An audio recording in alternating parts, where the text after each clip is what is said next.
Saudi அரேபியாவில் விபத்தில் சிக்கி உடல் உறுப்புகள் செயலிழந்த இளைஞரை சொந்த ஊருக்கு மீட்டு வர நடவடிக்கை எடுத்த கன்னியாகுமரி நாடாளுமன்ற உறுப்பினர் விஜய் வசந்திற்கு அவரது உறவினர்கள் நன்றி தெரிவித்துள்ளனர். கன்னியாகுமரி மாவட்டம் பூடான்கோடு பகுதியைச் சேர்ந்த ஆல்வின் விஜய் சவுதி அரேபியாவில் பணியில் இருந்தபோது எதிர்பாராத விதமாக 3வது மாடியில் இருந்து மின்தூக்கி குழியில் விழுந்து விபத்துக்குள்ளானார். இதில் அவரது இடுப்புக்கு கீழ்ப்பகுதி முற்றிலும் செயலிழந்த நிலையில் அங்குள்ள மருத்துவமனையில் அனுமதிக்கப்பட்டார். ஆல்வின் விஜயை இந்தியாவிற்கு அழைத்து வர அவரது பெற்றோரும் தொண்டு நிறுவனங்களும் விஜய் வசந்த் எம்பியிடம் கோரிக்கை வைத்தனர்.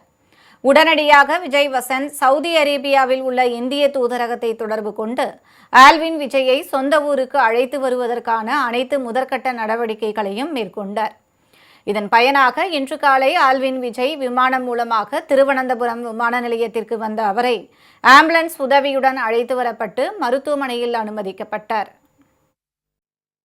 வேலை செய்துட்டு இருக்கும்போது மேலே இருந்து தாங்க விழுந்து அடிபட்டு 2 மாதம் மட்டும் அங்கே யாரும் பார்க்க இல்லாமல் கஷ்டப்பட்டு இப்போ தமிழக அரசு கன்னியாகுமரி எம்பி வசந்தகுமாரும் ட்ரஸ்ட் மூலமாட்டு மனுவெல்லாம் கொடுத்து அவரை ஊருக்கு கொண்டு வந்தோம் நினைக்கிறான். சின்ன பிள்ளையா இருக்கு, அதனால மேல் சிகிச்சைக்காக எங்களுக்கு நாங்கள் பாவப்பட்ட குடும்பம் மேல் சிகிச்சைக்காக எங்களுக்கு கொஞ்சம் உதவி செய்து எங்கள் இந்த ஆஸ்பத்திரி செலவுக்கும் எல்லாம் கொஞ்சம் உதவி செய்யுமாறு தமிழக அரசு உதவி செய்யுமாறு தாழ்மையுடன் கேட்டுக்கொள்கிறோம்.